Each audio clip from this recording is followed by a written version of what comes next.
Bueno, entonces les pido que abran la palabra de Dios en Primera de Pedro, capítulo 1. Sí. Primera de Pedro 1, 14 y 15. Del 14 al 16. Vamos a leer. ¿Ya lo tienen? Bueno, Primera de Pedro 1, 14 al 16. Como hijos obedientes, no os conforméis a los deseos que antes teníais estando en vuestra ignorancia, sino como aquel que os llamó es santo, sed también vosotros santos en toda vuestra manera de vivir, porque escrito está, sed santos, porque yo soy santo. Les voy a platicar que una joven se acercó a un pastor y le dijo, ¿por qué casi no nos hablan de esto? ¿Por qué no nos hablan de quién es Dios realmente, de cómo es su carácter, de cuáles son sus atributos? Casi no nos hablan de esto en las iglesias, le comentaba ella a este pastor. Y él se quedó pensando, realmente hemos descuidado mucho hablar de los atributos de Dios en la iglesia. Por lo tanto, este versículo, el último que leímos, el versículo 16, donde dice, porque escrito está, sed santos, porque yo soy santo, nos habla de la esencia de nuestro Señor. Él es santo. Y miren, no sé si pusieron atención en las alabanzas, en la adoración que tuvimos. Las tres alabanzas hablaban del carácter y las virtudes de Dios. A eso le llamamos atributos. La esencia de Dios es ser santo. ¿Y qué quiere decir santo? Es bien difícil definir esta palabra. El pastor hace cerca de 3 años predicó acerca de la santidad de Dios, y también él decía que es muy difícil poner en palabras lo que quiere decir santo, pero literalmente si lo traducimos del griego quiere decir separado o apartado. ¿Apartado de qué o de quién? Es difícil, pero la palabra de Dios nos ayuda a entender lo que es ser santo. Porque entendemos muchos de los otros atributos, su sabiduría, su poder, su omnipotencia, su omnisciencia, su omnipresencia. ¿Quién los entiende? La mayoría, ¿verdad? Pero cuando decimos, el Señor es santo, ¿quién puede entender lo que eso significa? Es muy difícil. Entonces vamos a poner atención en lo que es esto. Desde el principio, Dios dijo, fíjese, la palabra que leímos en Primera de Pedro, él está citando un pasaje del Antiguo Testamento que se encuentra en Deuteronomio 7, versículos 6 al 8, y les pido que vayan ahí, por favor, mientras que yo se los leo. Deuteronomio 7, 6 al 8. Estas palabras están registradas en el Antiguo Testamento en lo que conocemos como el Pentateuco o la ley de Moisés. Deuteronomio 7, 6 al 8. Porque tú eres pueblo santo para Jehová tu Dios. Jehová tu Dios te ha escogido para hacerle un pueblo especial, más que todos los pueblos que están sobre la tierra.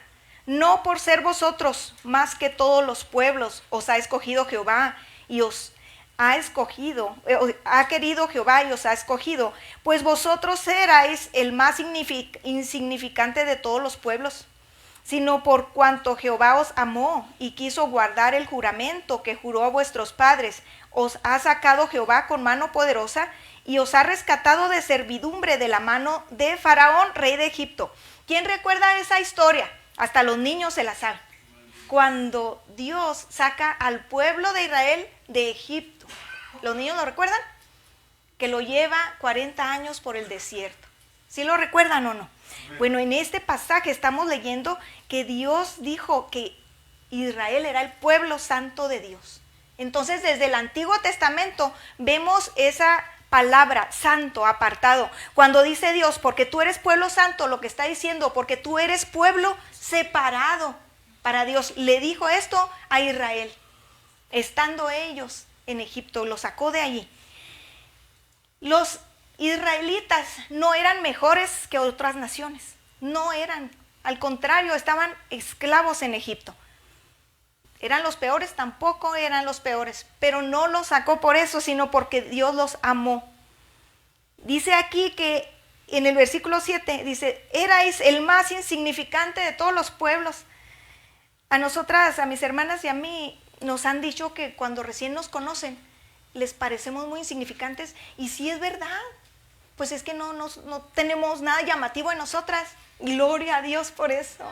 A mí me encanta verme insignificante, porque así cuando la palabra de Dios es hablada a través de mí, digo, Dios usa a los vasos más frágiles, a las personas más insignificantes, inmerecedoras de su gracia.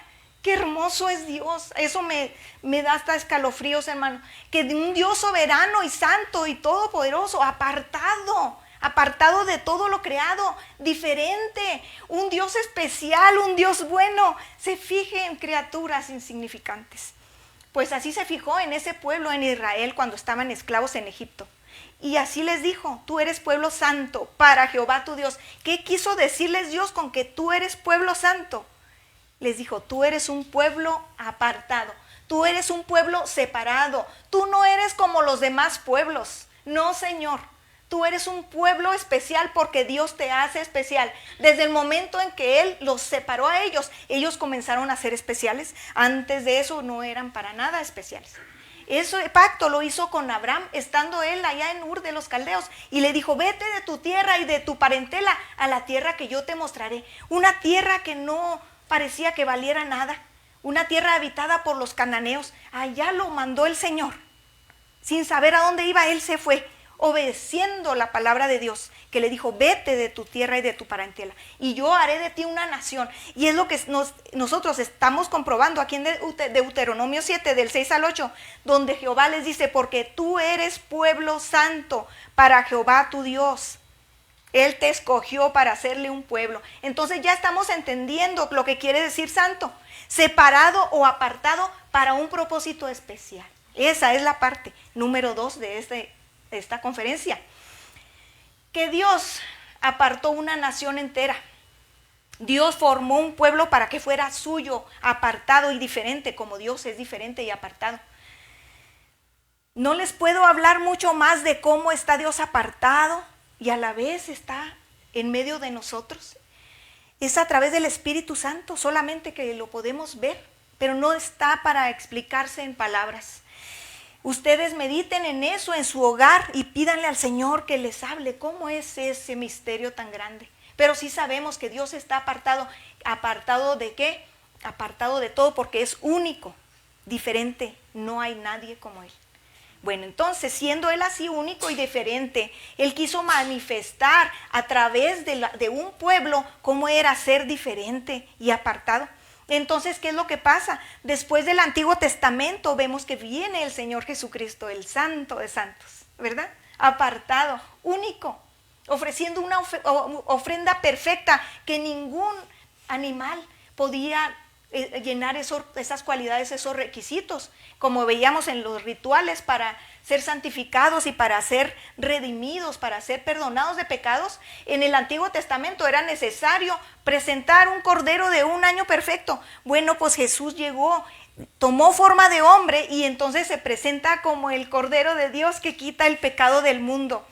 Único, santo, apartado de toda maldad, puro y limpio. Entonces, ahora ustedes pongan en su pensamiento qué es ser santo. Ya les dije muchas cosas, les dije: es ser santo, es limpio, recto, apartado de la maldad.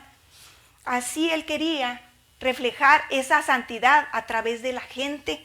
Por eso se creó un pueblo para sí mismo, porque de otra manera Él no hubiera podido redimir el pecado de todo el mundo, si no fuera porque Él tuviera un pueblo especial escogido, del cual vendría el Mesías, que lo vemos completado y cumplido en el Nuevo Testamento, cuando el Señor Jesús se entrega a sí mismo, es crucificado, y luego, después de eso, ¿qué pasa? Dios empieza ya no nada más con una nación, ahora una iglesia santa, una iglesia escogida, y vamos a ir a 1 de Pedro 2:9, porque es el que nos son las escrituras con las que empezamos esta conferencia. Y aquí en 1 de Pedro 2:9, Él nos va a hablar acerca de lo que es ser santo, no nada más como pueblo o nación, sino ahora como un grupo, como una iglesia, los redimidos de los pecados. Entonces leemos en 1 de Pedro 2:9, mas vosotros sois linaje escogido, real sacerdocio, nación santa, pueblo adquirido por Dios, para que anunciéis las virtudes de aquel que os llamó de las tinieblas a su luz admirable. ¿Ven? Ahora ya no nada más escogió a la nación de Israel, sino que escogió a un grupo de personas que creen en Él, que nos dio el regalo de la fe por la gracia de Dios, y ahora nos nombra que somos nosotros, cada uno de nosotros, pero en conjunto, vosotros somos, ¿qué? Linaje escogido, real sacerdocio, nación santa, pueblo adquirido por Dios. Y nos dice para qué. El propósito, el plan de Dios es que este pueblo, que esta iglesia anuncie las virtudes de aquel que nos llamó de las tinieblas a su luz admirable. ¿Y quién es Él? ¿Quién es aquel? Jesucristo es aquel que nos llamó de las tinieblas a su luz admirable. Nos ha hecho este llamado a nosotros, personas frágiles, personas pecadoras, pero redimidas y justificadas por la sangre de Jesucristo. ¿Por qué somos santos? Solamente por la justicia de Dios. Somos justificados para luego entrar en esta vida de santidad. Ahora ya no, nosotros no compartimos esa esencia de un Dios único y apartado, pero sí compartimos ese carácter de ser santos, de ser diferentes, de ser apartados, con el propósito de anunciar las virtudes de aquel que nos llamó de las tinieblas a su luz admirable. Entonces quiere decir que Dios nos ha dado identidad como grupo, como iglesia. ¿Para qué es necesaria la iglesia? Porque si no hubiera iglesia, ¿cómo es que los perdidos se van a dar cuenta que existe un Dios santo? ¿Cómo es que los perdidos se van a dar cuenta que hay esperanza en el mundo? ¿Cómo es que los que están perdidos pueden ser lavados de sus pecados y tener una vida llena de paz? ¿Cómo? Solamente a través de esta iglesia, de la iglesia que formamos nosotros, cada uno miembro en particular, para que vayamos a donde, en nuestra propia casa, en la escuela, en el trabajo, en el parque, en todo lugar donde vayamos, nosotros debemos de anunciar las virtudes de aquel que nos llamó de las tinieblas, de anunciar las virtudes de Jesús. Entonces yo les estoy anunciando las virtudes ahora a ustedes. Estamos siendo edificados a través de la palabra de Dios, cada uno de nosotros. Porque es necesario conocer que Dios es santo. Porque si no lo sabemos nosotros, que somos la iglesia, ¿cómo podremos mostrar ese carácter de Dios? Ese amor, esa rectitud, esa limpieza, esa pureza. ¿Cómo podemos mostrarle a Dios acerca de su poder, de su omnisciencia, de su omnipotencia, de cada uno de los atributos que nosotros podemos mencionar con palabras? Pero es imposible abarcar todo esto si nosotros no nos dedicamos al estudio de la Biblia. Por eso es importante este grupo como iglesia, porque nosotros todos fuimos receptivos a la palabra de Dios. El Señor trajo la palabra por medio de los siervos de Dios, por medio de profetas, por revelación del Espíritu Santo, para que nosotros tuviéramos la Biblia completa. No le falta nada, ya está completo. Toda la revelación de Dios está en la Biblia. Si nosotros nos juntamos aquí para tener nada más una reunión social, entonces no estamos cumpliendo el propósito por el cual el Señor escogió una iglesia. Si nosotros nada más nos juntamos para diversiones, no estamos cumpliendo el plan de Dios para la humanidad. Si nosotros nomás nos juntamos para distraernos o para formar parte de algo, para ser parte de alguien, no, entonces no estamos cumpliendo. Nosotros nos reunimos, estudiamos la Biblia juntos, nos memorizamos versículos para mostrarle al mundo las virtudes de aquel que nos llamó de las tinieblas a su luz admirable. No toda la gente ha entendido esto, hermanos. De hecho, hay muy pocos cristianos que yo he visto que saben manejar la Biblia. Simplemente cuando les pedimos que abran la Biblia en algún capítulo, en algún libro en específico y en un versículo en especial, no la pueden abrir pronto, no alcanzan a encontrar la cita para cuando ya la estamos leyendo. ¿Por qué será esto, hermanos? ¿Será que hemos descuidado la práctica de la lectura bíblica? ¿Será que esto no ha sido una de las prioridades de la iglesia? ¿Será esto que hemos invertido todo nuestro tiempo en cosas del mundo y no hemos invertido suficiente tiempo en el estudio y lectura de la palabra. Pónganse a pensar en esto. ¿Cómo vamos a anunciar las virtudes de aquel que nos llamó de las tinieblas a su luz admirable si no conocemos esas virtudes? ¿Ustedes sabían que ser santo era ser apartado para Dios? ¿Que ser santo era ser una nación para Dios, una iglesia para Dios? ¿Ustedes lo sabían? No es ser una iglesia para formar parte de una religión nada más, no, es formar parte de esos escogidos, de esos llamados, porque eso es lo que decía el versículo, de aquel que nos llamó de las tinieblas. Fuimos llamados. Esto no es una casualidad que nosotros estemos formando parte aquí de este grupo, que tengamos miembros de la iglesia, algunos están de viaje, otros están en su casa o en algún otro lugar. No es casualidad que cada uno de nosotros conformemos la iglesia. Fuimos llamados por Dios. Entonces, que usted esté aquí es un privilegio de haber sido llamado por Dios para formar parte de la iglesia. Es un privilegio. Dios nos ha dado una identidad. Ahora no somos nada más personas desconocidas que formamos parte de los millones y millones de habitantes del planeta. No, ahora nosotros somos linaje escogido, real sacerdocio, nación santa, pueblo adquirido por Dios, pero no nos lo hemos creído, hermanos.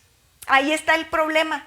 Vivimos como que si no fuéramos escogidos, vivimos como que no tenemos el llamado del sacerdocio santo. Cada uno de nosotros tenemos que ejercer el sacerdocio en nuestro hogar, en nuestra vida personal. No se trata nomás de venir el domingo a la iglesia, no, hermanos. Si ustedes pensaron que esto se trataba nada más de venir de vez en cuando a la iglesia, pues no. Se trata de tener una vida cristocéntrica, de estar en comunión continua con Dios en cada lugar donde nos encontremos. De eso se trata esto. Primero Dios llamó a una nación santa, al pueblo de Israel. Luego Dios empieza a formar la iglesia en el libro de Hechos. Esa iglesia continúa hasta ahora. 2000 años de que la iglesia se ha venido formando. Y se ha esparcido por todo el planeta. No hay país donde no haya cristianos. Ya el evangelio está llegando a todas partes. Ya por poquito estamos a punto de cumplir para aquel propósito que el Señor nos llamó, para que este evangelio fuera predicado en todo el mundo, y entonces vendrá el fin. ¿Usted no ha leído Mateo 24 donde habla acerca de las señales de los tiempos del fin? Dice, y será predicado este evangelio del reino y entonces vendrá el fin. ¿Por qué no ha sido todavía el fin? Pues porque la iglesia a veces nos acomodamos bastante, esperando a que los demás nos digan qué leer, qué hacer, qué estudiar, y no tenemos un estudio personal, íntimo con Dios. Es responsabilidad de cada sacerdote. Somos sacerdocio ahora, nación santa, nación apartada, pueblo que el Señor adquirió para Él. Fuimos comprados con la sangre de Jesucristo. Somos la iglesia de Dios. Esto no es algo como para lamentarse, sino como para ponernos bien alegres, para estar regocijándonos, felices, porque nuestra esperanza está puesta en aquel que ya venció la muerte, en aquel que nos va a dar la vida eterna. Ya la tenemos. La vida eterna es conocerlo a Él. Si usted ya está conociendo a Jesús, bienvenido. Ya estamos en la vida eterna, hermanos. Vamos a cambiar de cuerpo, las cosas se van a poner diferentes cuando el Señor venga en su segunda venida, pero por lo pronto aquí nuestro deber y nuestro llamado y nuestra identidad es anunciar las virtudes de aquel que nos llamó de las tinieblas a su luz admirable. Bueno, entonces ya lo vimos como nación, como pueblo, ahora ya lo vimos como iglesia, y ahora vamos a ver, si Dios nos está llamando como nación, como iglesia, pues no nos estará llamando también como individuos, a cada uno. Cada uno somos, hermanos, responsables de una vida personal íntima, de que nuestra vida refleje las virtudes de Dios. Entonces les voy a pedir que volvamos a leer en 1 de Pedro 1, 14 al 16, para que vean cómo cada persona puede llegar a vivir esa vida santa a la cual el Señor nos llamó. Como hijos obedientes, no os conforméis a los deseos que antes teníais, estando en vuestra ignorancia, sino como aquel que os llamó es santo, sed también vosotros santos en toda vuestra manera de vivir. Bueno, vamos a desglosar este pasaje. Como hijos obedientes. Bueno, si usted ya se siente que es parte de la iglesia, usted fue una persona nacida de nuevo, redimido, perdonado de sus pecados, quiere decir que usted es un santo. Santo por el que lo hizo santo, por el que lo santifica. Y ahora Él, el Santo de Santos, nos pide que nosotros como hijos, ¿ven? Ya no somos nomás nación, ya no somos nomás iglesia, somos hijos, cada uno en particular. Y dice, como hijos obedientes, no os conforméis a los deseos que antes teníais. ¿Qué quiere decir? Que no nos conformemos a los deseos que antes teníamos. Si el Señor nos llamó para ser apartados, quiere decir que debemos ser diferentes. Digamos que el ser diferentes es lo que más se acerca a ser apartados o santos. Ser diferentes ¿a quién? A las demás naciones, hermanos, a los demás pueblos, a las demás religiones o sectas. Mire, ser santos como hijos obedientes nos exige que no nos conformemos a los deseos que teníamos antes, estando en nuestra ignorancia. Ya no somos ignorantes, ya no. ¿Por qué no somos ignorantes? Porque Dios nos ha revelado que nosotros fuimos apartados para Él como hijos. Entonces, ¿qué debemos hacer como hijos? ¿Ustedes qué esperan que sus hijos hagan? Que sean obedientes, ¿verdad? ¿O algún padre aquí espera que su hijo sea malcriado? Levante la mano el que espera que su hijo sea malcriado. Ningún padre espera que su hijo sea desobediente, ¿verdad? ¿O sí? No, ningún padre, porque esperarían que el padre de todos esperara que fuéramos desobedientes. No, la desobediencia no le agrada al Señor. Dice que como hijos obedientes ahora no nos conformemos a los deseos de antes, o sea, a los deseos que teníamos estando cuando no conocíamos de Dios en nuestra ignorancia. Antes no conocíamos que había Dios, o lo habíamos oído, alguien nos había dicho, pero pues ¿qué hacíamos? Nomás pensábamos que con hacer cierto ritual, con repetir ciertas palabras de vez en cuando, ya teníamos a Dios feliz. No, hermanos, qué lejos estamos de eso. El Señor espera mucho más que eso de sus hijos, muchísimo más. ¿Cómo les gustaría a los padres que sus hijos no les hablaran en toda la semana, nada más el domingo? ¿Cómo se sentirían papás, mamás? Que el hijo los ignore toda la semana, pero el domingo sí, vaya y los abrace y les diga te quiero mucho. Y ustedes le van a decir, pero ¿por qué no viniste el lunes o el martes a decirme que me querías? ¿Por qué no me obedeciste el miércoles y el jueves cuando te ordené que hicieras algunas cosas? Pero ahora aquí estoy, papá, el domingo. No, el domingo no es el único día que nosotros debemos de presentarnos como hijos obedientes. Es cada día de la semana. Y mire, dice la palabra que cuando estábamos en la ignorancia hacíamos eso. ¿Quién de aquí es ignorante? Nadie. Ya no somos ignorantes porque tenemos la Biblia. El Señor nos dio toda la revelación de la Escritura. Si alguien ignora la palabra, no es porque la palabra no exista o porque no fue dada. Es porque deliberadamente la quiere ignorar. No hay otra. Aunque la queramos disfrazar de otra cosa. Yo sé que esto duele. Y a veces a uno le duele también decir las verdades porque si, ya no les voy a simpatizar.